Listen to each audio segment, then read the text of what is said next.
একটা ভয়ঙ্কর সাইকো কিলার কয়েক বছর পর পর মানুষ খুন করে চলেছে।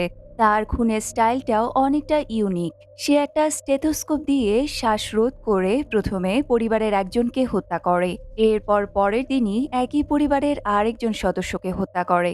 এক পুলিশ অফিসার যখন এই কেসের তদন্তে নামে, তখন এমন এক অতীত রহস্য সামনে বেরিয়ে আসে যা কেউ কখনো কল্পনাও করতে পারেনি। এমনই এক লোমহর্ষক কাহিনী নিয়ে তৈরি হয়েছে আজকের এই সাইকো থ্রিলার মুভিটি, যার নাম হলো আন্তাক্ষরী। তাহলে আর কথা না বাড়িয়ে শুরু করছি আজকের ভিডিও। মুভির শুরুতেই আমরা একটি সাধাসিধে পরিবারকে দেখতে পাই, যারা মনের সুখে একসাথে বসে টিভি দেখছিল। পরিবারে আছে মা বাবা এবং তাদের একমাত্র আদরের মেয়ে মিতি।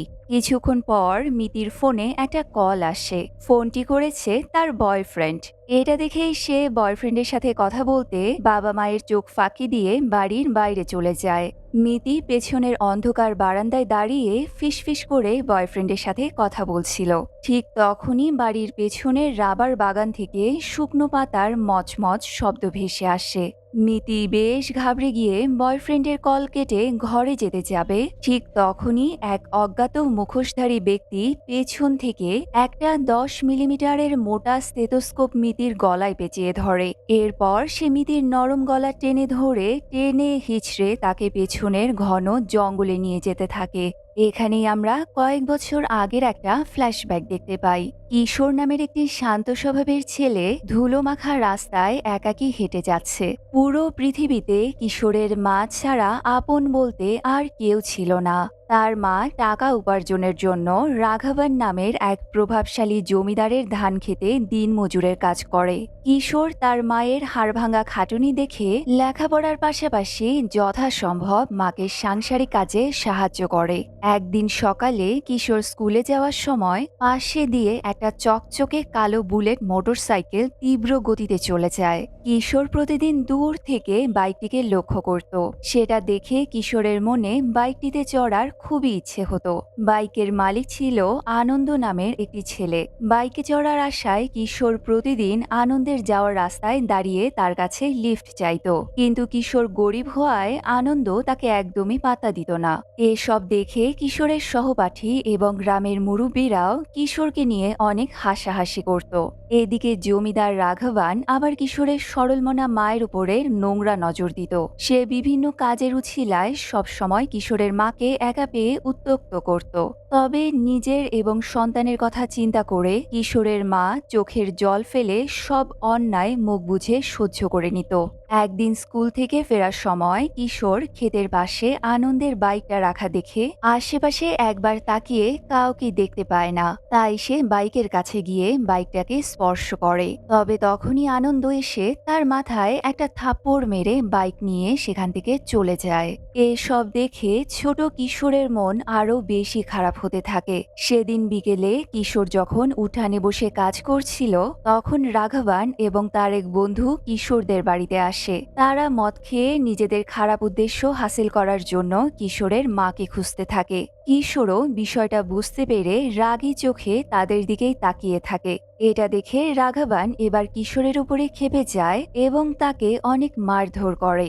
এমনকি তারা কিশোরের শরীরের এক স্থানে সিগারেটের আগুন দিয়েও পুড়িয়ে দেয়। সন্ধ্যাবেলা কিশোরের মা ঘরে ফিরে দেখে কিশোর চুপচাপ বিছানায় শুয়ে আছে। তার মা এর কারণ জিজ্ঞেস করে, কিন্তু বাচ্চা ছেলেটা কিছুই বলে না।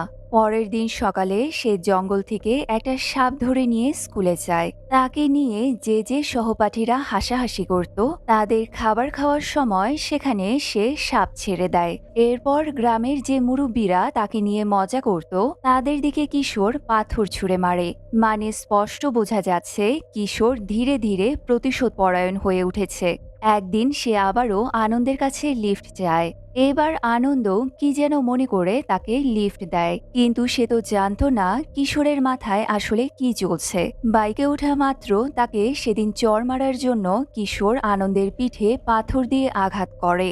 আনন্দ প্রচন্ড রেগে গিয়ে কিশোরকে এবার থানায় নিয়ে যায়। সে কিশোরকে মারতে চাইছিল, তবে সেখানে থাকা ইন্সপেক্টর তাকে বাধা দিলে আনন্দর রাগে থানা থেকে বেরিয়ে যায়। এদিকে ইন্সপেক্টর কিশোরকে বুঝিয়ে বলে, তুমি ভালো করে পড়াশোনা করো, তাহলে বড় হয়ে তুমিও এমন একটা বাইক কিনতে পারবে। বড় হয়ে আমাদের মতো পুলিশ অফিসার হয়ে যাও, তাহলে সরকারই তোমাকে একটা বাইক দেবে। কিশোরও ইন্সপেক্টরের কথা মনোযোগ দিয়ে শুনে এবং অনেক মোটিভেটেড হয়। এই সব ফ্ল্যাশব্যাক দেখিয়ে এবার সিন প্রেজেন্টে আসে। এবার আমরা দাস নামের একজন পুলিশ অফিসারকে দেখতে পাই। দাস হলো অত্যন্ত সৎ এবং কর্মঠ পুলিশ অফিসার। সে আজ মুনি নামের এক লোকের থেকে পুরাতন একটা বাইক কিনতে এসেছে। বাইকটা নিয়ে দাস সোজা পুলিশ স্টেশনে চলে আসে। এবার আমরা দাসের একটা অভ্যাস সম্পর্কে জানতে পারি। সেটা হলো আন্তাক্ষরী খেলা, অর্থাৎ যেটাকে আমরা বাংলায় গানের কলি বলি। দাস থানার ভেতরে বাইরে এমনকি ক্রিমিনালদের সাথেও আন্তাক্ষরী খেলে। সেদিন দাস থানায় বসে ড্রাগস কেসে ফাঁসা দুই আসামির সাথে আন্তাক্ষরী খেলছে। আসামিদের মধ্যে একজন ছিল বাসুদেবান নামের এক লোকাল নেতার ভাই। এইদিকে তখন থানার বাইরে বাসুদেবানের লোকেরা হরিহর নামের অন্য এক পুলিশ অফিসারকে ঘুষ দেয় বাসুদেবানের ভাইকে ছাড়িয়ে দেওয়ার জন্য। হরিহর সবসময় বাসুদেবানের হয়ে কাজ করত।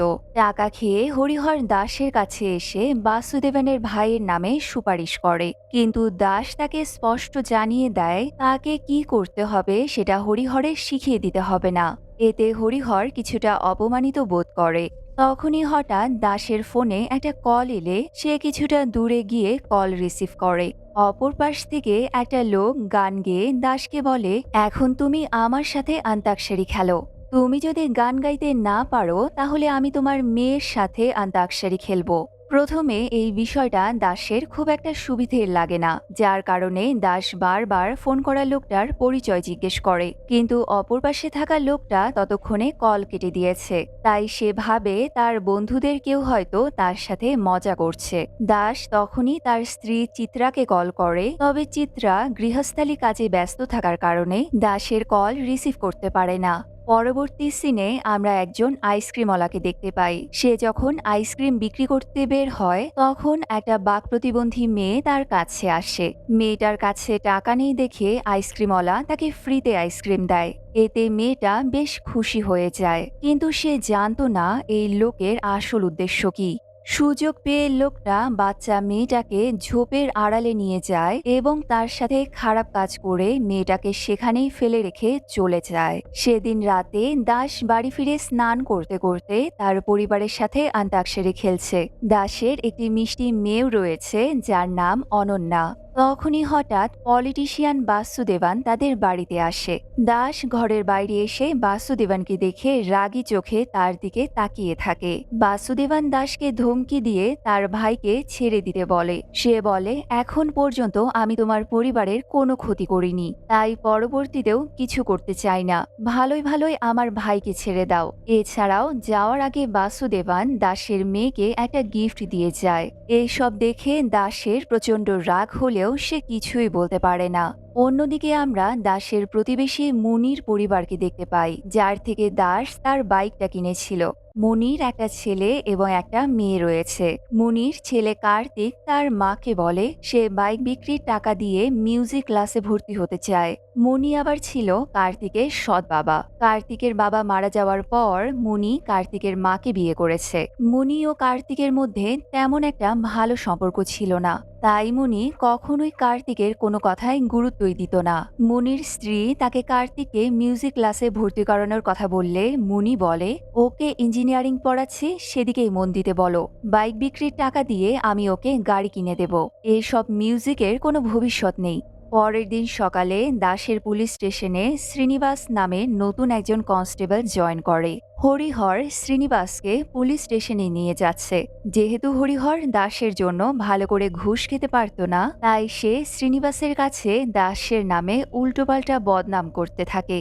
তখনই তারা পথে একটা মেয়েকে নিরিবিলি পথ ধরে হেঁটে যেতে দেখে। তাই হরিহররা মেয়েটিকে তাদের গাড়িতে লিফট দেয়।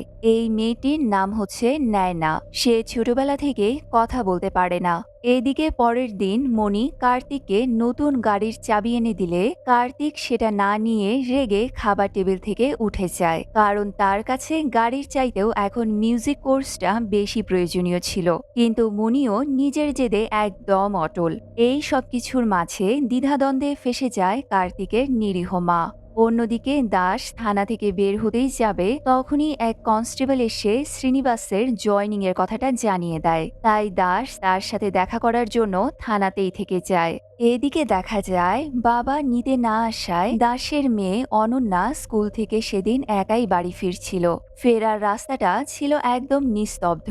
বাড়ির সামনে রাবার ক্ষেত পর্যন্ত আসতে একটা লোক আচমকা পেছন থেকে গান গাইতে শুরু করে এবং অনন্যাকে তার সাথে আন্তাক্ষরী খেলতে বলে। এতে অনন্যা অনেক বেশি ঘাবড়ে যায়। সে এক মুহূর্ত দেরি না করে ভয়ে দৌড়তে শুরু করে। তখনই একটি লোক এসে তার পিছু করতে থাকে।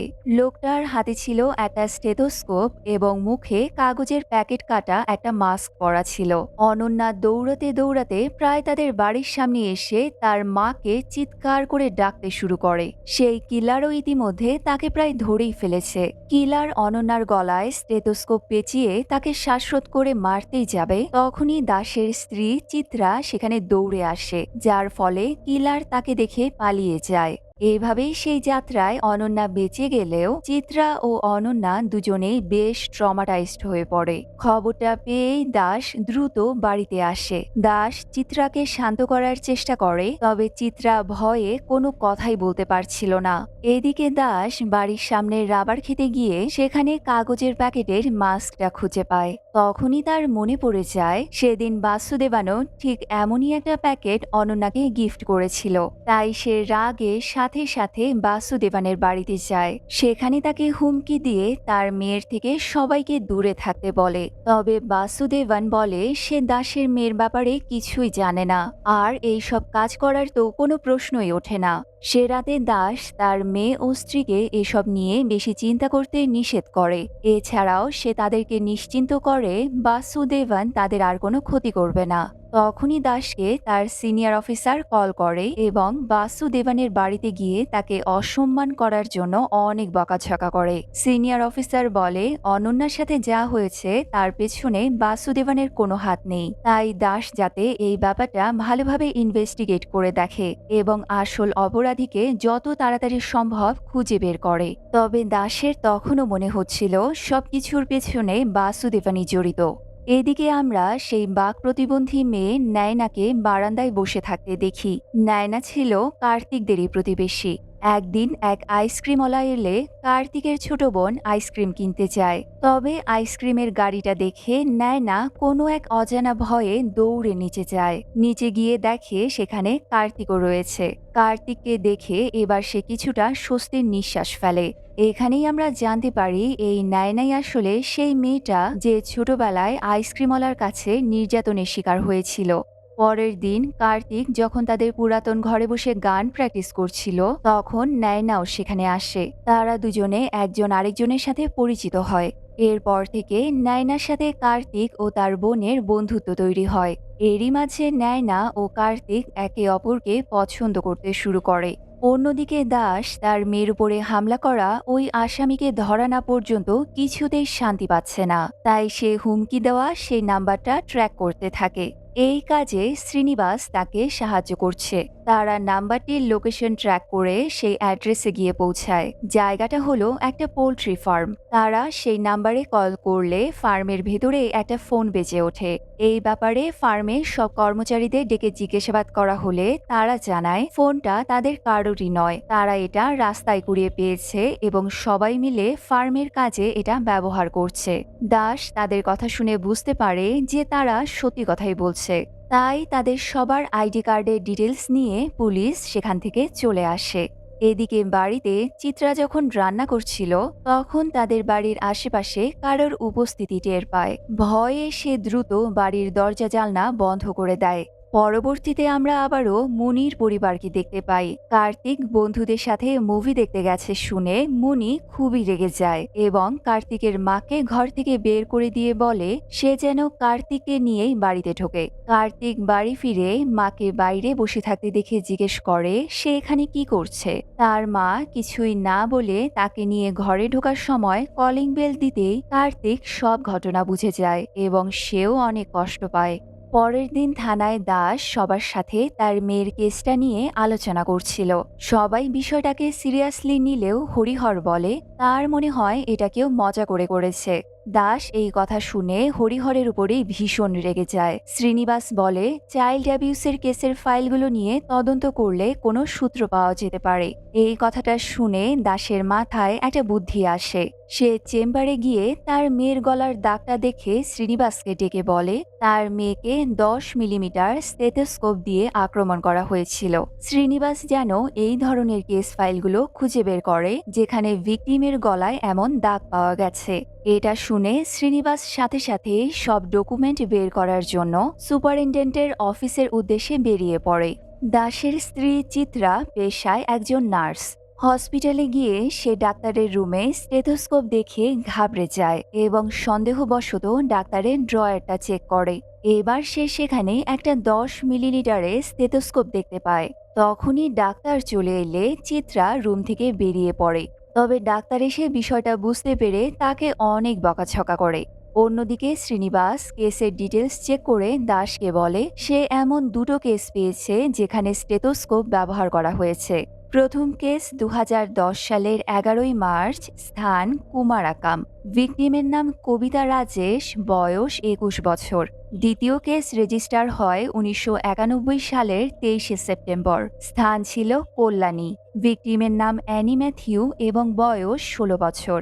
দাস শ্রীনিবাসকে ওই দুটো ভিকটিমের কন্ট্যাক্ট নাম্বার পাঠাতে বলে। এদিকে এসপি জয়চন্দ্র অর্থাৎ দাসের সিনিয়র শ্রীনিবাসকে তার অফিসে কেস নিয়ে ঘাটাঘাটি করতে দেখে বেশ রেগে যায়। শ্রীনিবাস যদিও বিষয়টা হ্যান্ডেল করে নেয়। পরবর্তীতে দাস ওই দুই ভিকটিম পরিবারের সাথে কথা বলে। দুটো ক্ষেত্রেই একটা বিষয়ে মিল পাওয়া যায়। প্রত্যেকটা ভিকটিম মারা যাওয়ার 1 মাসের মধ্যে ভিকটিমের পিতারাও রহস্যজনকভাবে মৃত্যুবরণ করেছে।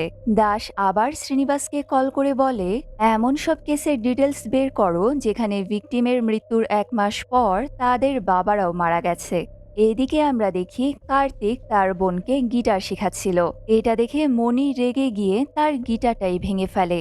এতে কার্তিক ভীষণই কষ্ট পায়। সে নায়নার কাছে গিয়ে অসহায়ের মতো কান্না করতে থাকে, যেটা নায়নারও বেশ খারাপ লাগে। অন্যদিকে থানায় শ্রীনিবাস আরও দুটো কেস নিয়ে আসে যেখানে ভিকটিমের মৃত্যুর 1 মাসের মাথায় তাদের বাবাদেরও মৃত্যু হয়েছে। প্রথম কেসটা হয় কোচিতে 2016 সালে। ভিকটিম ছিল দীপিকা ও তার বাবা দিবাকরণ। দ্বিতীয় কেস হয় 1999 সালে ত্রিশূরে। ভিকটিম ছিল জানকী ও তার বাবা রাজান। সবগুলো কেস তারা ভালো করেই ঘাটাঘাটি করে। প্রত্যেকটা কেসের সময়কাল, মৃত্যুর কারণ, ভিকটিমের বয়স সবকিছুই আলাদা ছিল, তাই তারা কিছুতেই কোনো ক্লু খুঁজে পাচ্ছিল না। তবে শ্রীনিবাস জানায় জানকী ও রাজনের কেসের ইনভেস্টিগেশন অফিসার তাদের এসপি জয়চন্দ্র স্যার ছিল। তারা হয়তো জয়চন্দ্রের থেকে কোনো তথ্য পেতে পারে। এই আশায় তারা জয়চন্দ্রের অফিসে যায়। তবে জয়চন্দ্র তাদের সাহায্য না করে উল্টো এরকম ক্লুলেস কেসের পেছনে সময় নষ্ট করার জন্য অনেক বকাবকি করে। এতে শ্রীনিবাস ও দাস দুজনের মন খারাপ হলেও তারা ইনভেস্টিগেশন থামাবে না বলে সিদ্ধান্ত নেয়। সেদিন দাস যখন বাড়ি ফিরছিল তখন কার্তিকের ছোট বোন বিধুকে ভয় পেয়ে দৌড়ে যেতে দেখে দাস তাকে ভয় পাওয়ার কারণ জিজ্ঞেস করে। বিধু পুরনো একটা ঘরের দিকে ইশারা করে পালিয়ে যায়। দাস কৌতূহলবশত সেদিকে যেতেই কিছু একটা দেখে একেবারে আটকে ওঠে। ওই পরিত্যক্ত পুরনো ঘরটিতে অনেকগুলো বিড়াল মেরে ঝুলিয়ে রাখা হয়েছে। দাস আশেপাশে খুঁজতে থাকলে হঠাৎ একপাশে রাখা কাঠের আড়াল থেকে নায়না বেরিয়ে দৌড় দেয়। দাস তার পেছনে গিয়ে তাকে থামতে বলে, তবে নায়না না থেমে এক জলাশয়ের মধ্যে ঝাঁপ দেয়। দাসও সেখানে নেমে তাকে ধরে ফেলে। তবে বিষয়টা জলাশয়ের পাড়ে থাকা লোকজন ভিডিও করে সেটা আপলোড করে দেয়। ফলে রাতারাতি দাসের ইমেজ খারাপ হয়ে যায়। এসিপি জয়চন্দ্র দাসকে বকাবকি করে বলে, লেডি কনস্টেবল ছাড়া তুমি কেন একটা মেয়েকে অ্যারেস্ট করতে গিয়েছ? দাস জানায়, আমি তো মেয়েটাকে অ্যারেস্ট করতে যাইনি, ওকে জলাশয় থেকে বাঁচাতে গিয়েছিলাম। কিন্তু দাসের কথা কেউ বিশ্বাস করে না। মিডিয়া ও জনগণের কথার চাপে পড়ে দাসকে থানা থেকে সাসপেন্ড করা হয়। উল্টো তার উপরেই শুরু হয় ইনকোয়ারি। এদিকে এই ঘটনার প্রভাব পড়ে দাসের পরিবার, এমনকি কার্তিকের উপরেও। অন্যদিকে নেতা বাসুদেবান হরিহরের সাথে দেখা করে বলে, এটাই সুযোগ, এই সুযোগে দাসকে ফাঁসিয়ে দিতে হবে। তুমি খেয়াল রেখো যেন ওই মেয়ে দাসের বিরুদ্ধে স্টেটমেন্ট দেয়। হরিহর বাসুদেবানের কথায় সম্মতি জানায়। এবার থানায় কয়েকজন বাদে বাকিরাও দাসের বিরুদ্ধে চলে যায়, কারণ এতদিন দাসের জন্য তারা ভালো করে ঘুষ খেতে পারত না। জয়চন্দ্র দাসকে একদমই সাপোর্ট করছে না। একদিন হরিহর নায়নার স্টেটমেন্ট নিতে যায়, তবে সে নায়নার কোনো মতামত না নিয়েই দাসকে ফাঁসিয়ে নিজের মতো করে দুটো স্টেটমেন্ট লিখে নায়নাকে সাইন করতে বলে। একটা স্টেটমেন্টে লেখা ছিল যে দাস তাকে জোর করে রেপ করতে চেয়েছে, আরেকটায় লেখা ছিল দাসের সাথে তার অবৈধ সম্পর্ক রয়েছে। এমন নোংরা লেখা দেখে নায়না প্রচন্ড রেগে যায়। আর এখানেই একটা অদ্ভুত ঘটনা ঘটে। এতদিন যাবৎ বাক প্রতিবন্ধী থাকা নায়না হঠাৎই কথা বলে ওঠে। হরিহর তো এটা দেখে পুরোই অবাক। সে নায়নাকে গালি দিয়ে বলে, তাহলে তুই এতদিন আমাদের বোকা বানাচ্ছিস? বাঁচতে হলে চুপচাপ এখানে সাইন কর। কিন্তু ততক্ষণে লেডি কনস্টেবল চলে এলে হরিহর চুপ হয়ে যায়।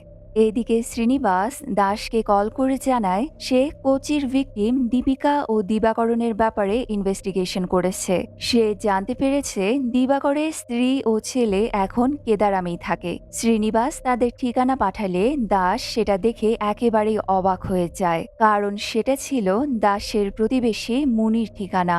মুনির বর্তমান স্ত্রী অর্থাৎ কার্তিকের মা ছিল দিবাকরণের স্ত্রী এবং কার্তিক হল দিবাকরণের ছেলে। দাস এবার সব ভিকটিমদের পরিবার নিয়ে ইনভেস্টিগেশন শুরু করে। আর এখানেই সে সবগুলো কেসের একটা যোগসূত্র খুঁজে পায়। আশ্চর্যজনকভাবে সেটা হলো দাসের নতুন কেনা ওই বুলেট মোটর বাইকটি। বিষয়টা নিয়ে শ্রীনিবাসকে জানালে শ্রীনিবাস সাথে সাথে তার বাড়িতে আসে।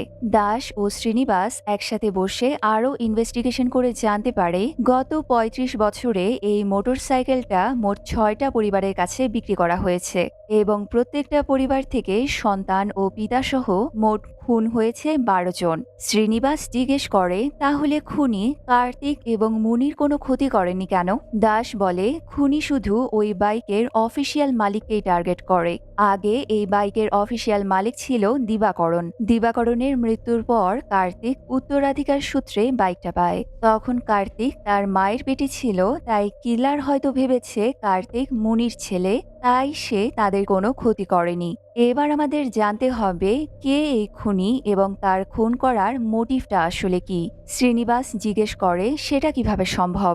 দাস উত্তর দেয়, আগে আমাদের ওই বাইকের প্রথম মালিক সম্পর্কে জানতে হবে। প্রথম মালিক সম্পর্কে জানতে পারলে আমরা হয়তো খুনির মোটিভও জানতে পারবো। এখানেই আবার সিন ৩৫ বছর ফ্ল্যাশব্যাকে আসে। আবারও আমরা সেই বাচ্চা ছেলে কিশোরের কাহিনী দেখতে পাই। কিশোর পিঠে আঘাত করায় আনন্দ রাগে গজগজ করতে করতে বাড়িতে আসে। রাঘবান ছেলের পিঠে এমন আঘাত দেখে প্রচন্ড রেগে যায়। সে আনন্দকে নিয়ে তখনই কিশোরদের বাড়িতে যায়। আনন্দ কিশোরকে ধরে মারতে শুরু করলে তার মা এসে বাধা দেয়। তখন রাঘবান তার মাকে জোর করে ঘরের ভেতরে নিয়ে যায়। এদিকে আনন্দ কিশোরকে গাছের সাথে বেঁধে তার মুখে কাঠের গুঁড়ো ঢুকিয়ে দেয়, যার ফলে কিশোর ব্যথায় কুঁকড়ে ওঠে। অন্যদিকে রাঘবান আনন্দের স্টেথোস্কোপ দিয়ে কিশোরের মায়ের গলা পেঁচিয়ে তাকে রেপ করে এবং পরে তাকে হত্যাও করে। ছোট কিশোর বাইরে থেকে মায়ের চিৎকার শোনা ছাড়া আর কিছুই করতে পারে না। নিষ্ঠুর রাঘবানরা তাদের ওভাবেই ফেলে রেখে চলে যায়। এভাবে পুরো একটা দিন পার হয়। পরের দিন কিশোর কোনো রকমে নিজেকে ছাড়িয়ে ঘরে এসে মায়ের মৃতদেহ দেখে কান্নায় ভেঙে পড়ে। এবার তার মাথায় জেগে ওঠে প্রতিশোধের আগুন। সে হাতে একটা কাস্তে আর স্টেথোস্কোপ নিয়ে রাঘবানদের বাড়িতে যায় তাদেরকে খুন করার উদ্দেশ্যে। তবে সেখানে গিয়ে জানতে পারে ওই দুই পাপী গতকাল বাড়ি ফেরার সময় বাইক অ্যাক্সিডেন্টে মারা গেছে। নিজের মায়ের সাথে অন্যায় করা অপরাধীদের এত সহজ মৃত্যু কিশোর কিছুতেই মেনে নিতে পারে না। সে রাগে তাদের চিতার ওপরে কাস্তে দিয়ে আঘাত করতে থাকে। এরপর তার সমস্ত রাগ গিয়ে পড়ে ওই বাইকটার ওপর। অর্থাৎ আনন্দ ছিল ওই বাইকের প্রথম মালিক। এই সবকিছু দাসেরা একজন রিটায়ার্ড পুলিশ অফিসারের থেকে জানতে পারে। উনি সেই পুলিশ অফিসার যে সেদিন কিশোরকে শাস্তি না দিয়ে বুঝিয়ে সুঝিয়ে তাকে বাড়ি পাঠিয়ে দিয়েছিল। দাস এবার তাকে জিজ্ঞেস করে সে কি জানে কিশোর এখন কোথায় আছে। অফিসার বলে ওই ঘটনার পর তাকে মেন্টাল অ্যাসাইলামে পাঠানো হয়। এরপর সে আর কোনোদিনও কিশোরকে দেখেনি। অফিসারের থেকে অ্যাসাইলামে ঠিকানা নিয়ে দাস সেখানে যায়। সেখানে ডাক্তার জানায় কিশোর ছোটবেলা থেকে বড্ড জেদি টাইপের ছিল। সে ওই ঘটনার পর এতটাই হিংস্র হয়ে উঠেছিল যে আনন্দের করা পাপের শাস্তি সে ওই বাইকের পরবর্তী মালিকদের দিতে চেয়েছিল। তার এখন প্রিয় কাজ হলো মানুষ খুন করা।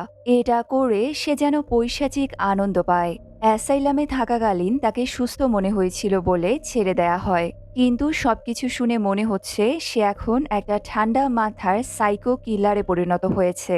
এসব শুনে দাস এবার নিজের পরিবার নিয়েই চিন্তিত হয়ে পড়ে। শ্রীনিবাসকে সবটা জানানোর পর শ্রীনিবাস দাসকে সাহায্য করতে চায়, তবে দাস বলে খুনি নিজেই এখানে আসবে, তখন আমি নিজেই সবকিছু সামলে নেব।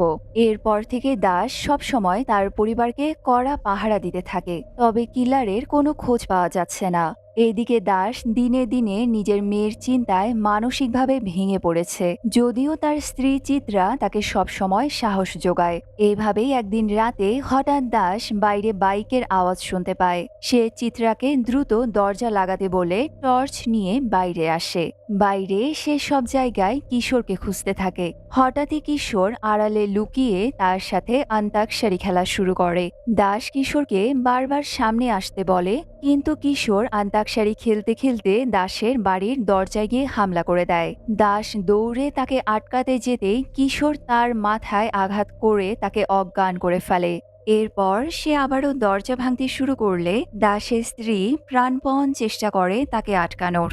তাদের মেয়েও ভয়ে জড়সড় হয়ে বসে থাকে। এরই মাঝে দাসের জ্ঞান ফিরে এলে তার সাথে আবারও কিশোরের মারামারি শুরু হয়। এখানে তাদের মধ্যে অনেকক্ষণ ধরে ফাইট চলে, কেউ কারো থেকে যেন কম যায় না। শেষমেশ দুজনেই বেশ ঘায়েল হয়ে পড়ে।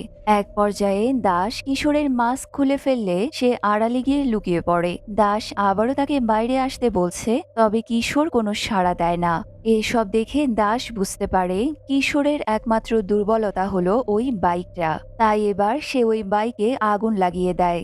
আর এটা দেখে কিশোর পাগলের মতো ছুটে এসে আগুন নেভানোর চেষ্টা করতে থাকে।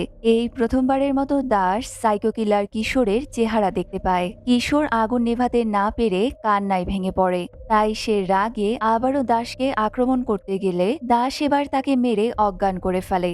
পরের দিন সে কিশোরকে পুলিশের হাতে তুলে দেয়। এদিকে নায়না দাসের ব্যাপারে পজিটিভ স্টেটমেন্ট দেয়ায় দাসের সাসপেনশন তুলে নেওয়া হয়। এছাড়া দাসের এমন সাহসিকতায় জয়চন্দ্র তার অনেক প্রশংসা করে। বেশ কয়েক বছর পর আমরা দাসকে আবারও মেন্টাল অ্যাসাইলামে যেতে দেখি। ডাক্তার দাসকে জানায় কিশোর এখন সুস্থ হয়ে গেছে, তাই দাসও মানবিক দিক বিবেচনা করে তাকে ছেড়ে দিতে চায়। দাস কিশোরকে বুঝিয়ে বলে, আমি জানি তোমার সাথে ছোটবেলায় কি হয়েছিল। তুমি হয়তো এখনো আমার উপরে রেগে আছো, তবে আমি তোমার উপরে একটুও রেগে নেই। আমি চাই তুমি এখান থেকে বেরিয়ে একটা সুস্থ জীবন শুরু করো, কিন্তু তোমাকে কথা দিতে হবে বাইরে বের হয়ে তুমি আমার পরিবারের কোনো ক্ষতি করবে না। তবে কিশোর কোনো কথা না বলে চুপ করে থাকে। এরপর দাস সেখান থেকে চলে গেলে হঠাৎ কিশোর আবারও অন্তাক্ষরী খেলা শুরু করে। তার মানে এই সাইকো কিলারের মাথা থেকে এখনও প্রতিশোধের ভূত নামেনি। আর এটা দেখিয়ে এই সাসপেন্স থ্রিলার মুভিটি এখানেই শেষ হয়ে যায়।